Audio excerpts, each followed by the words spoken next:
La Russie de Vladimir Poutine vient de mettre en garde les États-Unis d'Amérique de Donald Trump.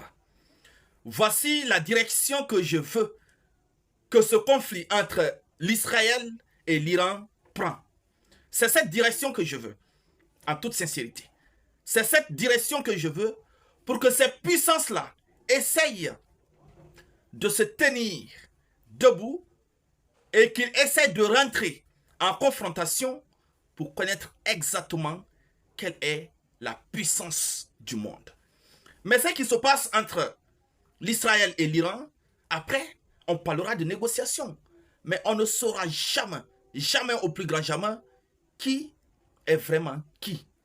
Mais si ce sont les puissances entre elles, je crois, ce monde connaîtra la paix pour une longue durée.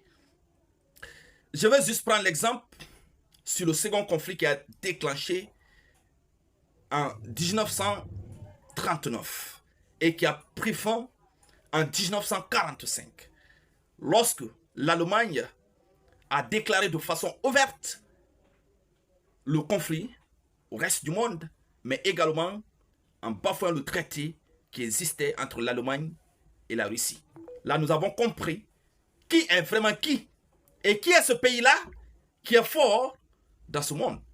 Et depuis 1945 jusqu'à maintenant, ces puissances-là refusent alors de rentrer en conflit l'une contre l'autre. Le plus souvent, depuis 1947, lors du conflit froid, ils utilisent les intermédiaires, comme ceux qui sont en train de faire encore aujourd'hui avec l'Iran et l'Israël. Mais puisque Dieu lui seul sait ce qu'il fait, lui seul sait la stratégie qu'il peut utiliser. Sinon, je crois la balle est en train de prendre une très bonne directive. Très bonne directive entre ces puissances-là. Certes, même si ce n'est pas se tenir tête à tête, mais à travers les déclarations, à travers les mises en garde, à travers ce qu'on appelle les intimidations, chacun va respecter sa place. Parce qu'à chaque fois qu'un responsable d'une puissance fait des déclarations, les autres puissances aussi, à travers le président, viennent alimenter la galerie. C'est comme cet après-midi, lorsque Donald Trump a fait des déclarations. Certes, celui qui n'a pas répondu, c'est le président chinois. Mais tous les restes, Corée du Nord, Russie, en ont répondu.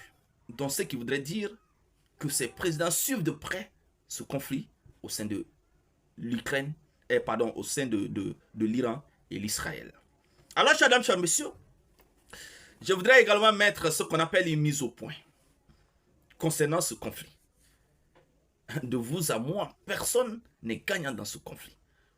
Tout ce que nous souhaitons, et ce que ces 8 milliards de personnes en majorité souhaitent, c'est que le monde entier puisse connaître ce qu'on appelle une paix. Quoi qu'on dise, ce qui se passe au sein du Moyen-Orient, chers dames, ça a plusieurs raisons. Plusieurs raisons.